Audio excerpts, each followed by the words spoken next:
Now, it's been the best part of a year in the planning. It's the biggest free event in Stoke-On-Trent's calendar, and it's the one most eagerly awaited by the city's Caribbean community. As part of our Rewind and Revisit roadshows, our Nick is there for us. And it sounds like quite a party, Nick. Oh, fantastic here, I tell you. On Sunday, the biggest party in town is right here. And tonight, we're sort of celebrating with a vibrant Caribbean community who made it such a success over the years. As I told you earlier, Becky is here, Trish is here, and they're really soaking up the atmosphere over there. Look at them. Yeah, I bet you'd like to be stood right here, Nick, where we are. It's all about the costumes, food, and of course the music. And you wouldn't believe the amount of hard work that goes into making this such a cracking event, whatever the weather, eh, Bex? Yes, Trish, I bet. Which one are you going to be wearing this weekend? Oh, I wish I could fit into them. Now, this is the biggest free event in the city, put on by one of the smallest communities, but one with the biggest heart. So let's get the party started with Satnam Rana, who's been finding out why Carnival is so important to the Potteries.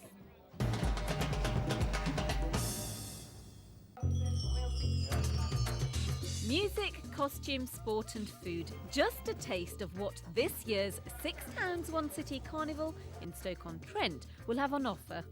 But there's loads that goes on into putting on this huge celebration and lots of helpers too. Here's one of them, Nadie. Hi. Hi Satnam, this is the heart of where the carnival will be at, but there's so many more people who will be contributing to the carnival, so let's go and meet them. Cool, let's do it.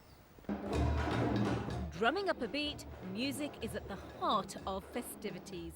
But across town is where Carnival gets its colour. Hundreds and hundreds of hearts, so hundreds and hundreds of cutting out, lots and lots of sparkle. Just at it, day and night. And how long does it take you to make this so far? Weeks, this is start. Weeks. Yeah. I love the costumes. I think carnival isn't a carnival without a costume. Go on, give us a shimmy. Yeah! Got it out there. The carnival at Hanley Park started in 1998 and it's a community effort. For Nadie Fox, it's also a tradition he's grown up with. So how important is Carnival for you? For me, it's massive. It's always been a part of me, my growing up as from a young person with my grandma. So for me, it's like a pinnacle of something I have to do every year. So I need to keep it going as much as I can through as much help as I can get from the community in Stoke. And proud to have those Jamaican roots. Oh, most definitely. They can't go nowhere. Definitely can't go anywhere. Bouncing his way into the carnival, Nadie is in charge of bringing basketball to the court. My thing's sport, and I come down to Stafford University every year to get sporting athletes to go to the carnival to take part.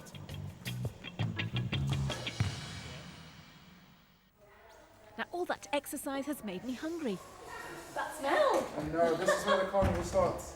All the food. Let's go. Angie, this is Satnam. Hello. Hi, how are you? Angie. Welcome to Afro-Carribean. Thank you. So Angie prepares all the food with her team, wonderful team for every carnival every single year, and the food is absolutely amazing. This is the highlight of Carnival. So if you don't have food, then you can't have a proper Carnival. And how important is it to really use a proper cultural food as a way of sort of celebrating everything that is Afro-Caribbean and everything that is Carnival?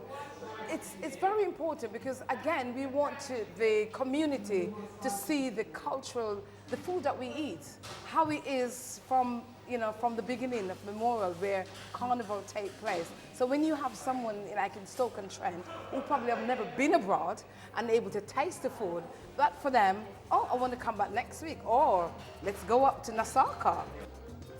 Sunday is when it all comes together. A lot of hard work and a lot of fun. Satnam Rana, BBC Midlands Today, Stoke-On-Trent. Oh, can you hear the music? I'm just loving it. It's all about music, the sounds, the smells, the cooking smells. Absolutely brilliant. The colour, the costumes.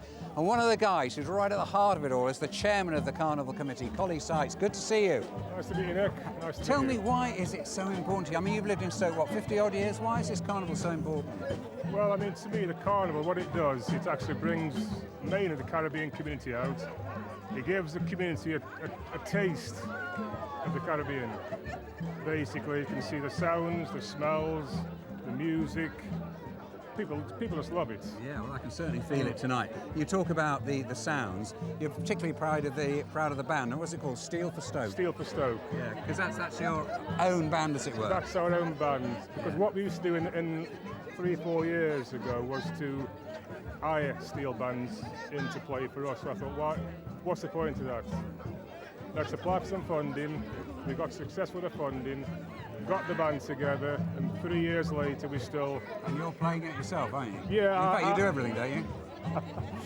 I'm like the interim drummer. Yeah.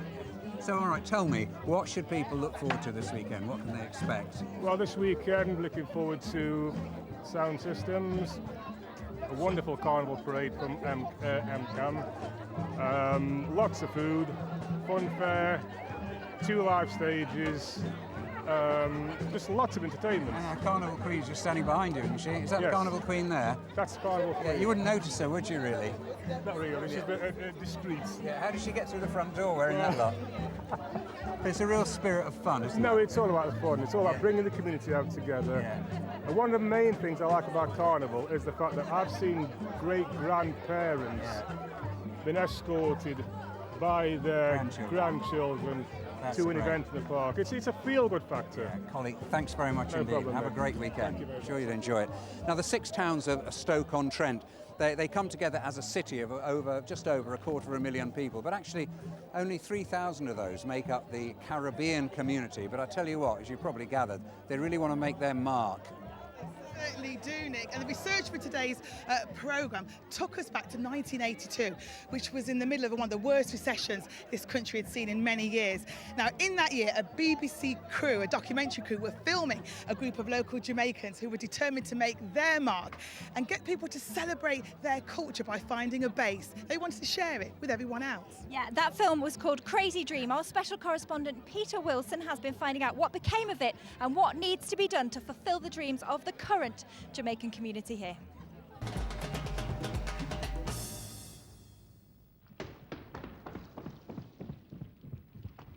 This is a program about a dream.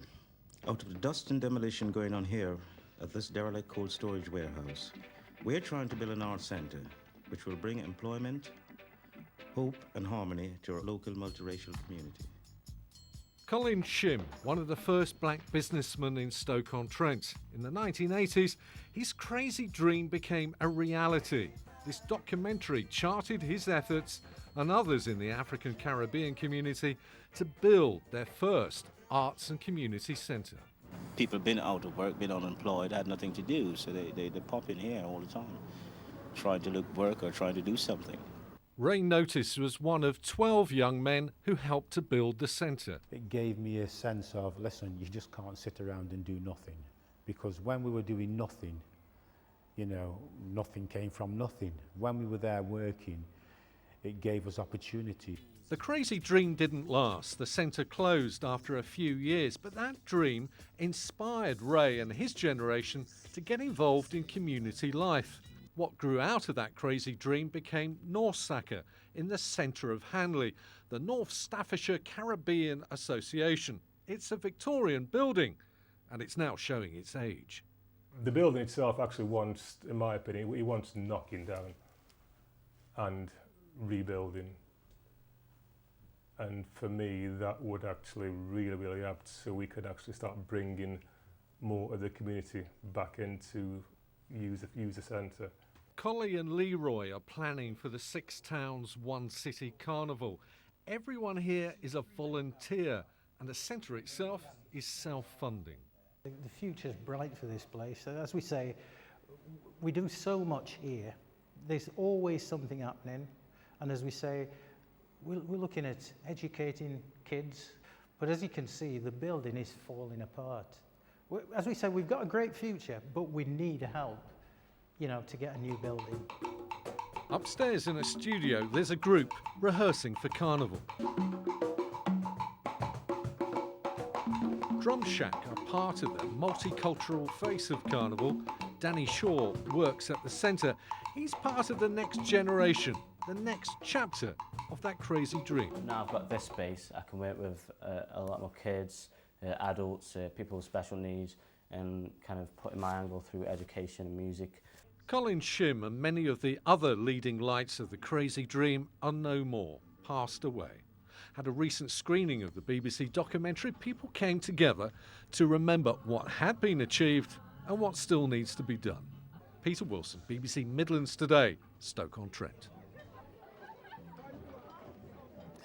I have to say, that film, Crazy Dreams, we showed it to a group of young people alongside those who actually took part, and the atmosphere and the reaction was fantastic. You'll hear a bit more of them in just a moment. But let's speak to Rob Jones, who's one of the organisers, Rob Burns, one of the organisers who helps organise the carnival. There's still a lot of work to be done, isn't there? Oh yeah. The real work starts tomorrow afternoon and then right through till the early hours of Sunday morning, and then hopefully everything goes okay, and then when everybody goes home we pack it all up and the park looks back to normal. Because Rob, the Arts Centre closed down and there's still a lot of people wanting it back open. I think there's still great hope for that. I think basically when that Arts Centre closed down there was some real mistakes made at the time, but it was new, wasn't it? I mean, people weren't really doing that at the time. People didn't really trust it as a proper community project, and now they do, you know. Okay, and are the people there to support it now, the young people? Oh, absolutely. And it's changed, hasn't it, since then? I mean, there are many young people involved in many different kinds of art, you know. Okay, well, we'll be speaking to the council a bit later on to find out what support they can give. But you're very excited about this weekend? Absolutely. It's going to be sunny, barbecues are on, it won't rain for us, don't you worry about it. And if it does, it'll still be going. And a lot of jerk chicken? Absolutely, yeah. Well, it's great to see so many young people turning out today. Are you enjoying yourself? Yeah! Honestly, Nick, we're going to tuck into some jerk chicken right now. Good to see you. Thanks, Trish. What a fantastic place this is to be, Hanley Park in Stoke-on-Trent. Over there is the old pavilion, built in 1896. I know it's looking a bit tired, and lots of parts of the park are looking a bit tired at the moment, but that'll all change by 2020 because they're investing £6 million refurbishing it. Lottery money, council money. And I'm being joined now by the Deputy Leader of the Council, Abby Brown. Good to see you, Abby. Thanks for joining us this evening. This must be all part of the sort of momentum of your bid for the City of Culture.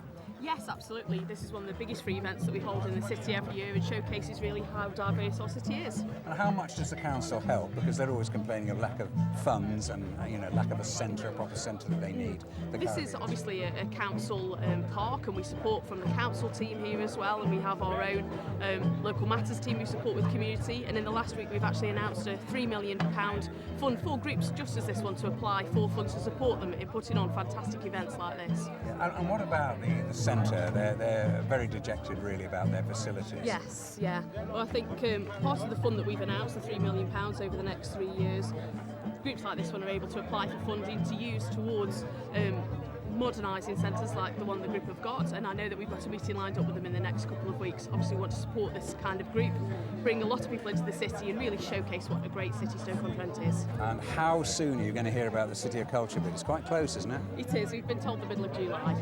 Wow, how do you feel about it? Nervous, but hopeful. I think it would be a massive opportunity for us in Stoke-on-Trent. What would it mean to Stoke-on-Trent? Well, I think it is a massive opportunity to showcase our city. A little bit of Stoke-on-Trent goes all the way around the world through our fantastic ceramics, and having a spotlight on us for 12 months would just be amazing. Yeah, and how do you feel when you see an event like this going on? It's only a very small community within the Stoke City borough, isn't it, really? It is, yeah. I think it really demonstrates how resilient the people of Stoke-on-Trent are. Ceramics is obviously on the resurgence at the moment, but clearly the industry has declined in the past.